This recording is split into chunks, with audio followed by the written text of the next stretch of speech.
Hello students, we are now going to talk about economic reforms since 1991 under the subject Indian economy. We will proceed this way. First, we will take up the background of this particular topic, followed by objectives, then the reasons for economic reforms and the various features. Since independence, India followed the mixed economy framework by combining the advantages of the market economic system with those of the planned economic system. Some scholars argue that over the years, this policy resulted in the establishment of a variety of rules and laws which were aimed at controlling and regulating the economy and instead ended up hampering the process of growth and development. Others state that India, which started its developmental path from near stagnation, has since been able to achieve growth in savings, developed or diversified industrial sector which produces a variety of goods and has experienced sustained expansion of agricultural output which has ensured food security. In 1991, India met with an economic crisis relating to its external debt. The government was not able to make repayments on its borrowings from abroad, foreign exchange reserves which we generally maintain to import petroleum, oil and other important items, dropped to levels that were not sufficient even for fortnight. The crisis was further compounded by rising prices of essential goods. All these led the government to introduce a new set of policy measures which changed the direction of our developmental strategies. Now, what is economic reform? Economic reforms refers to a set of economic policies with the goal of making the economy more market and service oriented and expanding the role of private sector and foreign investment. Let us now come to the objectives of economic reforms. The first objective is to make the economy more competitive. The second one is to accelerate the economic growth. Third, to make the industries more efficient and highly productive. Fourth, to make use of global resources for the development of Indian economy. Number 5, to rationalize the role of public enterprises and improve their performance. Number 6, to control fiscal deficit. Number 7, to reduce current account deficit of balance of payment. Let us now come to the reasons for economic reforms. That means why we opted for economic reforms. The economic condition of India in the year 1991 was miserable.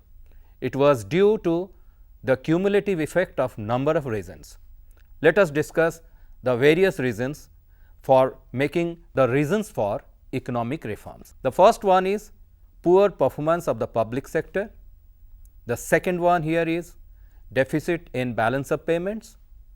Then the third one is inflationary pressures in the economy, fall in foreign exchange reserves, huge burden of debt on the economy, Gulf crisis, inefficient management of the economy. Let us now tell these particular reasons one by one. First, come to poor performance of public sector. In the 40 years since 1951 to 1990, public sector was assigned an important role to work for the economic development of India. During initial 15 years, public sector undertakings performed satisfactorily, but thereafter most of them started incurring losses. However, except for few enterprises, the overall performance was very disappointing. Considering the huge losses incurred by a good number of public sector enterprises, the government emphasized the need for necessary reforms and greater emphasis on the private sector. Come to deficit in balance of payments. Deficit in balance of payment arises when total foreign payments for imports exceed total foreign receipts from exports. Even after imposing heavy tariffs and quotas, there was a sharp rise in imports. On the other hand, there was slow growth of exports due to low quality and high prices of Indian goods in the international market. India's BOP deficit has been constantly rising since 1980-81. It was estimated at rupees 2,210 crores in 1980-81 and rose to approximately more than 17,000 crores in 1990-91. Now, let us take up the issue of inflationary pressures. There was a consistent rise in the general price level in the economy due to increase in money supply and shortage of essential goods. The rate of inflation reached an all-time high of around 17%. It further increased the gap between imports and exports as India's export became uncompetitive in the world market and its export earnings dropped drastically. Come to fall in foreign exchange reserves. In 1991, foreign exchange reserves fell to the lowest level and it led to the foreign exchange crisis in the country. Foreign exchange reserves declined to a level that was not adequate to finance imports for more than 2 weeks and neither to pay the interest to the international lenders. Come to the point, huge burden of debt. The expenditure of the government was much higher than the revenue.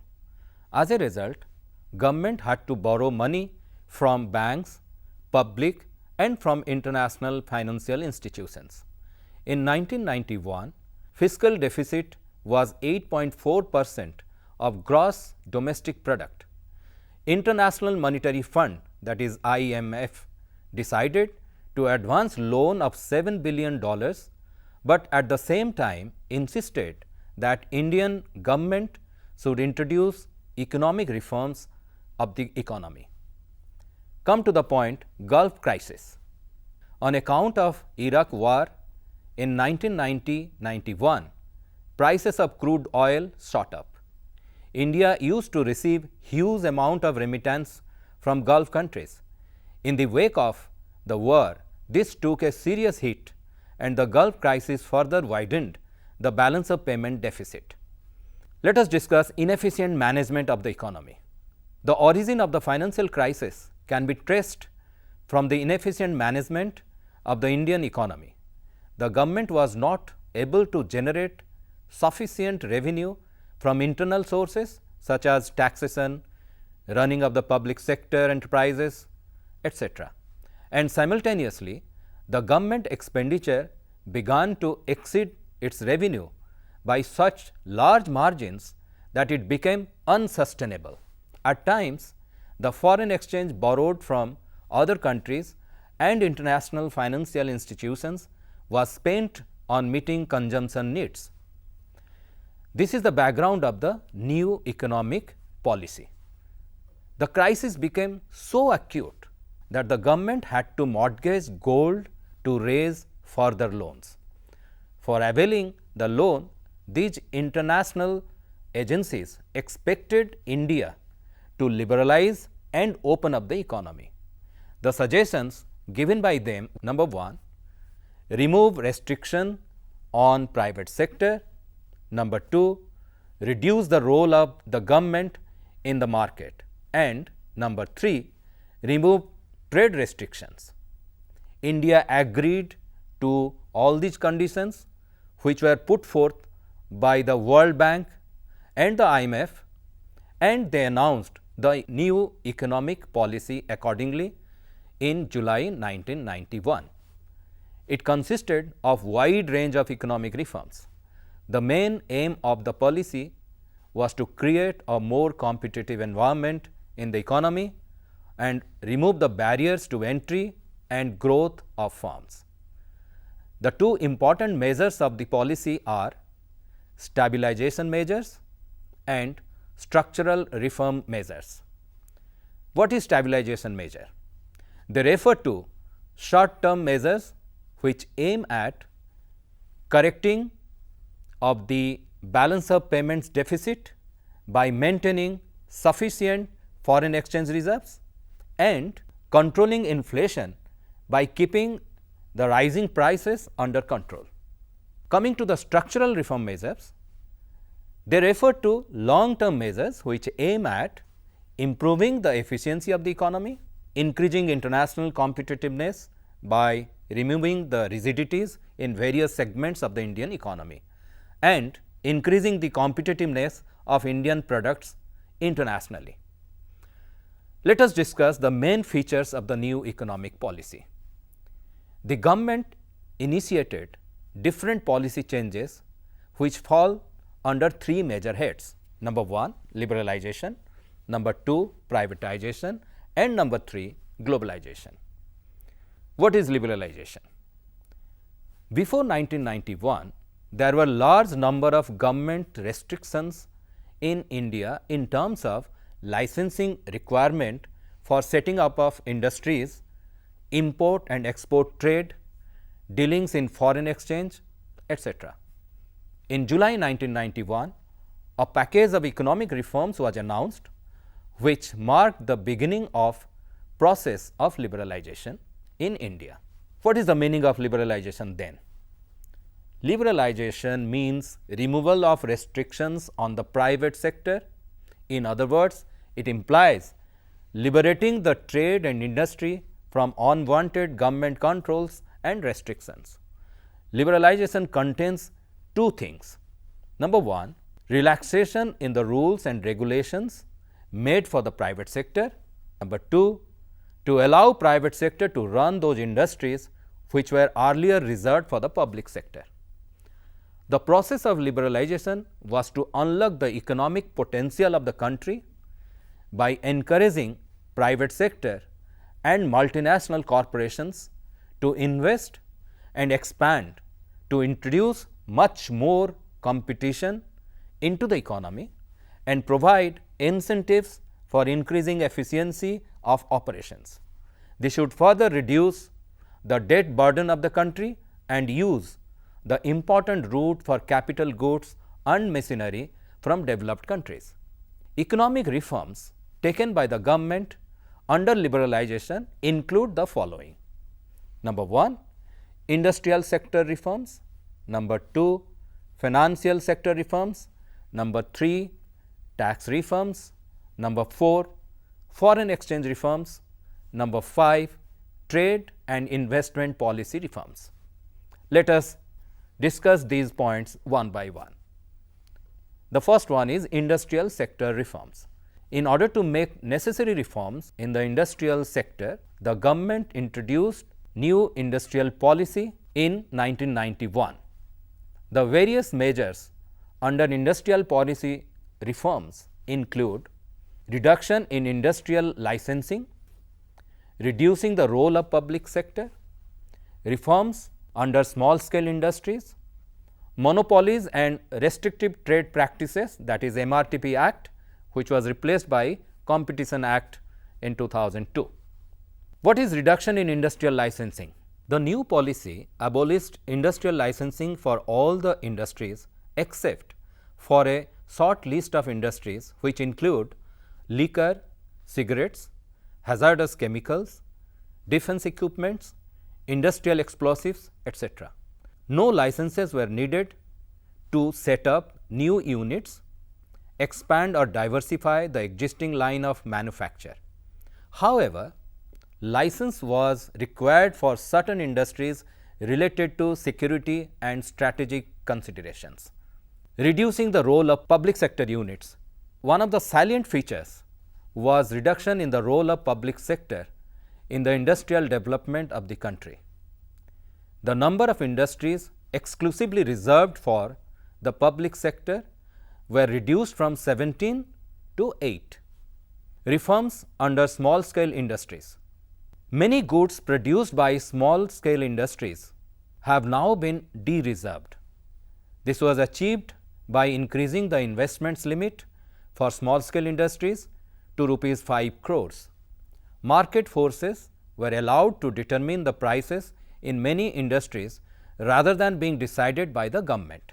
The Monopolies and Restrictive Trade Practices Act, and which was replaced now by Competition Act. You know, earlier production capacity was linked with licensing. With the introduction of liberalization and expansion of schemes, the requirement for large companies to seek prior approval for expansion, establishment of new undertakings, merger, amalgamation, etc., were eliminated. Now, producers could expand their business according to their own will, depending on market conditions. In 2002, MRTP Act has been replaced by Competition Act 2002, which is more liberal. Let us come to financial sector reforms. Financial sector reform includes the following. The role of RBI was reduced from regulator to facilitator of financial sector. Then the reform policies led to the establishment of private sector banks, Indian as well as foreign. Number 3, the limit of foreign investment in banks was raised to around 50%. The foreign institutional investors FII were allowed to invest in Indian financial markets. This is followed by banks were given freedom to set up new branches. You know, financial sector includes financial institutions such as commercial banks, investment banks, stock exchange operations, and foreign exchange market. The financial sector in India is controlled by the Reserve Bank of India, that is RBI. The role of RBI was reduced from regulator to facilitator of financial sector. For instance, till 1991, RBI was deciding the interest rates for banks on loans and deposits. Thus, financial sector was allowed to take decisions on many matters without consulting the RBI. The reform policies led to the establishment of private sector banks, which includes Indian banks as well as foreign banks. For example, Indian banks like ICICI and foreign banks such as HSBC increased the competition and benefited the consumers through lower interest rates and better services. The limit of foreign investment in banks was raised to around 50%. Foreign institutional investors such as merchant bankers, mutual funds and pension funds are allowed to invest in Indian financial market. Though banks have been given permission to generate resources from India and abroad, certain powers have been retained with the RBI to safeguard the interests of the account holders and the nation. Banks were given freedom to set up new branches, of course, after fulfillment of certain conditions, without the prior approval of the RBI. Now, banking services are available in almost every corner of the country. Come to the next point, that is tax reforms. Tax reforms refers to reforms in government's taxation and public expenditure policies, which are collectively known as fiscal policy. Taxes are of two types, the direct tax and the indirect tax. Direct taxes are those taxes where the burden and the imposition is on the same person. It consists of taxes on income of individuals as well as profits of business enterprises. For example, income tax, which is taxes on individual incomes, and corporate tax, which is taxes on profits of companies. Burden of these taxes cannot be shifted. The second one is indirect taxes. It refers to those taxes where the burden and imposition are on two different people. These affect the income of persons through their consumption expenditure. Indirect taxes are generally imposed on goods and services. For example, sales tax, VAT, that is VAT, value added tax, custom duty, etc. Burden of these taxes can be shifted. Now, the new system of taxes being introduced in India is the goods and services tax, which is popularly known as GST. The major tax reforms made are as follows: reduction in taxes, reforms in indirect taxes, and simplification of process. Let us come to reduction in taxes. Since 1991, there has been a continuous reduction in income and corporate tax, as high tax rates were an important reason for tax evasion. It is now widely accepted that moderate rates of income tax encourage savings and voluntary disclosure of income. Reforms in indirect taxes. It consists of considerable reform which have been made in indirect tax to facilitate establishment of common national market for goods and commodities. Efforts are being made to ensure uniform application of GST, that is goods and services tax, in all states of the country. The GST was finally implemented on 1st July 2017. What do you mean by simplification of procedure? You know, in order to encourage better compliance on the part of taxpayers, many procedures have been simplified. Before 1991, taxpayers were reluctant to file tax return because there were lots of formalities and difficulties for an individual to file on its own. Coming to foreign exchange reforms, this includes the following. The first one is devaluation of the rupee, and second one is allowing the market forces. The important reforms made in foreign exchange market are the devaluation of rupee. This means reduction in the value of domestic currency in terms of foreign currency by the government. To overcome balance of payment crisis, the rupee was devalued against foreign currencies. This led to an increase in the inflow of foreign exchange. What do you mean by allowing the market forces? The government allowed rupee value to be free on its control. As a result, market forces of demand and supply determine the exchange value of the Indian rupee in terms of foreign currency. Finally, come to trade and investment policy reforms. This includes removal of quantitative restrictions on imports and exports, removal of export duties, reduction in import duties, relaxation in import licensing system. You know, before 1991, a lot of restrictions were imposed on imports to protect the domestic industries. However, this protection reduced the efficiency and competitiveness of domestic industries, which led to the slow growth. So, the reforms in the trade and investment were initiated to increase the international competitiveness in industrial production, to promote foreign investments and technology into the economy, to promote efficiency of domestic industries and adoption of latest technologies, and to give freedom to foreign investors to have a majority of share in the equity. The important trade and investment policy reforms include removal of quantitative restrictions on imports and exports. You know, under the new economic policy NEP, quantitative restrictions on imports and exports were greatly reduced. For example, quantitative restriction on imports of manufactured consumer goods and agricultural products were fully removed from April 2001. Removal of export duties. This means export duties were removed to increase the competition of Indian goods in the international market. Number 3 in this particular section is reduction in import duties, which means import duties were reduced to improve the position of domestic goods in the foreign market. Policy of protection to the domestic industries has now been given up. There has been a clear shift in emphasis on export promotion and import substitution. Next comes relaxation in import licensing system.